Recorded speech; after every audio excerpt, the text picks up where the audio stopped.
Halo, selamat datang di sesi bedah materi visual kita. Pernah nggak sih, Anda lagi asik pakai internet, tiba-tiba putus, terus mikir, ini yang salah apanya ya? Gimana cara kita ngecek sesuatu yang wujudnya aja nggak kelihatan? Nah, hari ini kita bakal bongkar habis-habisan toolkit digital andalan para profesional IT buat mendiagnosis masalah jaringan langsung dari layar command line Anda. Yuk kita mulai. Oke, ada satu analogi brilian nih dari sumber materi kita. Bayangin sebuah kota metropolitan modern. Kalau air di sebuah gedung tiba-tiba mati, gejalanya kan kelihatan jelas banget. Tapi sumber masalah sebenarnya ada di mana? Di bawah jalan beton atau di katup utama? Jaringan komputer itu persis kayak gitu. Waktu aplikasi web Anda tiba-tiba ngehang, Anda nggak bisa ngelihat fisik data yang lagi macet. Data itu kan pada dasarnya cuma pulsa cahaya atau gelombang elektromagnetik. Tanpa alat ukur yang pas, teknisi jaringan tuh ibarat dokter yang nebak-nebak penyakit pasien tanpa stetoskop atau ronsen. Agak mustahil kan? Nah, ini dia peta perjalanan kita kali ini. Kita bakal bahas urat nadi digital, lalu masuk ke ping sebagai pertolongan pertama, lanjut ke traceroute si pembuat peta, terus pakai Wireshark sebagai mikroskop data kita, dan terakhir merangkai semuanya buat jadi detektif jaringan. Bagian pertama, urat nadi digital. Di sini kita bakal memahami sedikit soal lingkungan jaringan yang seringkali lumayan kacau. Kalau kita lihat di dunia nyata, penyakit jaringan itu biasanya jatuh ke 3 kategori utama ini. Ada masalah fisik atau ketersediaan, kayak kabel fiber optik yang nggak sengaja keputus sekalian gitu. Terus ada degradasi performa, di mana jaringan Anda tiba-tiba lemot banget gara-gara bandwidth-nya kesedot buat streaming ilegal atau backup data massal. Dan tentu aja ada masalah keamanan kayak serangan DDoS. Tahu spektrum ini tuh penting banget, karena bakal nentuin cara kita troubleshooting. Para pro biasanya pakai pendekatan model OSI. Intinya, jangan sampai kita udah pusing-pusing ngebongkar konfigurasi server yang ribet, ternyata kabelannya belum dicolok. Iya kan? Masuk ke bagian 2, ping. Ini adalah pertolongan pertama jaringan kita, alias alat triase paling cepat buat layer 3. Poin krusialnya di sini, ping itu bukan sekedar perintah acak ya. Ping mainnya di layer 3, alias network layer. Beda banget sama aplikasi web yang pakai TCP atau UDP. Ping ini pakai protokol khusus, namanya ICMP. Kalau dipikir-pikir, cara kerjanya mirip banget sama sonar di kapal selam. Dia nembakin pulsa suara buat ngedeteksi objek. Nah, ping juga gitu. Dia nanya pertanyaan paling mendasar di jaringan. Halo, kamu hidup gak sih? Bisa ngerespon gak? Prosesnya simple tapi benar-benar elegan. Ada 4 langkah. Waktu Anda ngetik perintah ping, komputer bakal bikin paket echo request. Paket ini jalan nih ngelewati infrastruktur internet. Tiap ngelewatin router, umurnya atau istilahnya time to life alias TTL bakal berkurang 1. Nah, kalau targetnya hidup, dia bakal balas pakai echo reply. Komputer Anda nerima balasan ini, terus ngitung selisih waktunya. Selisih waktu inilah yang kita panggil RTT atau round trip time. Sekarang coba perhatiin angka 150 ini. Menarik banget loh. Kenapa? Karena RTT itu terikat sama hukum fisika. Angka 150 milidetik ini kasarnya adalah waktu minimum mutlak yang dibutuhin cahaya buat bolak-balik lewat kabel fiber optik bawah laut dari Indonesia ke Amerika Serikat. Beneran, batasan kecepatan cahaya itu secara harfiah ngaruh ke seberapa cepat jaringan digital Anda bekerja. Tapi ingat, sebagai dokter diagnostik, Anda nggak cuma butuh tahu kalau pingnya gagal. Anda harus bisa mendeduksi kenapa dia gagal dari pesan errornya. Kalau muncul request timed out atau RTO, santai dulu. Jangan langsung panik mikir servernya mati. Seringkali, firewall si target tuh emang sengaja buang paket ICMP buat ngehindarin serangan.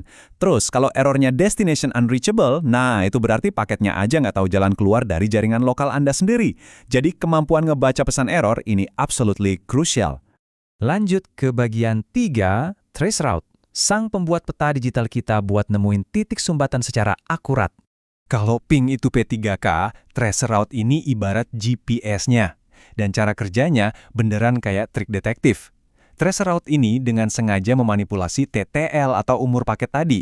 Awalnya, dia kirim paket dengan TTL cuma 1. Jelas aja router pertama langsung nolak paket kadaluarsa itu. Dan otomatis ngirim pesan error balik ke kita.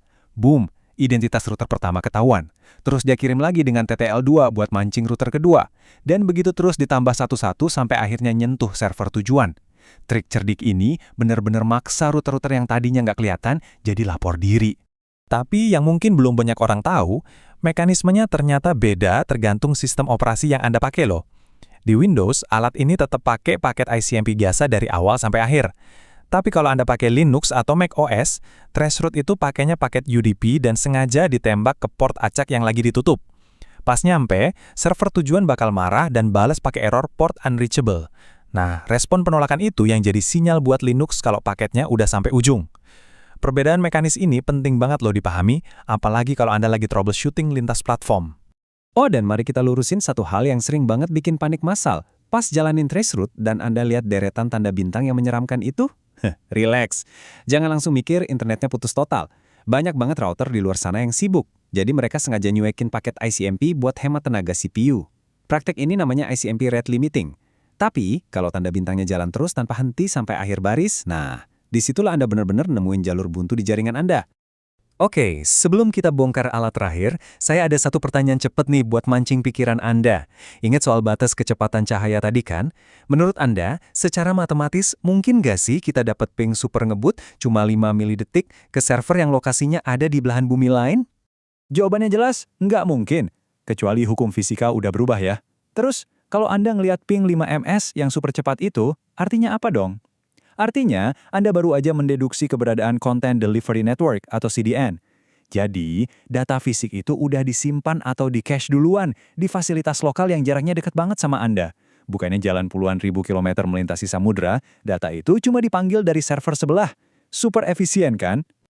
Sekarang bagian 4, Wireshark. Ini dia mikroskop data kita buat nginspeksi sel-sel darah digital. Saat ping dan tracerroute bilang jalurnya aman tapi aplikasinya masih ngadat, saatnya kita keluarin senjata berat, Wireshark. Buat pakai alat ini secara efektif, kita harus paksa kartu jaringan komputer kita masuk ke yang namanya promiscuous mode. Biasanya kan kartu jaringan itu sopan ya, dia cuma dengerin paket data yang emang ditujuin buat dia sendiri. Nah, promiscuous mode ini ngubah kartu jaringan Anda jadi semacam tukang nguping. Dia bakal nangkep dan ngebaca semua paket yang lewat melintas, nggak peduli itu ditujuin buat siapa. Kalau baru pertama lihat, antarmuka Wireshark ini emang agak bikin pusing, tapi tenang, kita bagi jadi 3 panel utama biar gampang. Paling atas ada packet list, ini tuh ringkasan makro kronologis dari setiap kejadian. Kalau Anda klik salah satu baris di situ, panel kiri bawah alias packet details bakal muncul. Panel ini keren banget sih, soalnya dia ngebongkar paketnya persis ngikutin hierarki model OS langsung di depan mata Anda. Terakhir, di kanan bawah ada packet bytes. Disinilah Anda bisa ngelihat wujud asli data mentahnya dalam format kode heksadesimal murni. Nah, lewat panel-panel tadi kita bisa ngelihat aksi nyata protokol jaringan secara real time. Contohnya nih, kita bisa nyaksiin langsung proses terkenal yang namanya TCP three-way handshake step by step. Klien ngirim paket CNY buat ngebuka obrolan, server balas pakai SYN-ACK tanda setuju, dan terakhir, klien ngirim ACK buat konfirmasi komunikasi dua arah resmi dibuka. Kita beneran bisa nangkap dan baca obrolan tak terlihat ini paket demi paket, bener-bener kayak mikroskop. Dan akhirnya bagian 5, menjadi detektif jaringan. Mari kita satukan semua alat yang udah kita pelajarin ini. Simpan rangkuman ini baik-baik, karena ini metodologi pamungkas Anda. Kita bergerak logis dari makro ke mikro. Mulai dari ping, buat ngejawab, targetnya masih hidup nggak nih? Kalau hidup tapi error, pakai traceroute buat ngecek, sumbatannya ada di persimpangan mana sih? Nah, kalau jalurnya mulus, tapi aplikasinya tetap bermasalah, langsung luncurkan Wireshark buat nyari tahu apa sebenarnya racun yang ada di dalam payload datanya. Pengetahuan ini beneran ngasih Anda semacam kekuatan super buat ngeliat melampaui antarmuka layar biasa. Jadi, besok-besok kalau lagi enak-enak streaming terus videonya patah-patah, atau server tiba-tiba mati, apa Anda cuma bakal nyalahin Wi-Fi sambil nge-restart router dengan frustasi? Atau Anda siap buka komen lain, pakai stetoskop digital baru Anda ini, dan ngelacak persis di mana masalah sebenarnya bersembunyi? Saya harap sesi bedah materi kita hari ini bikin Anda lebih mantap buat jadi detektif jaringan yang jauh lebih tangguh. Sampai jumpa di eksplorasi kita selanjutnya.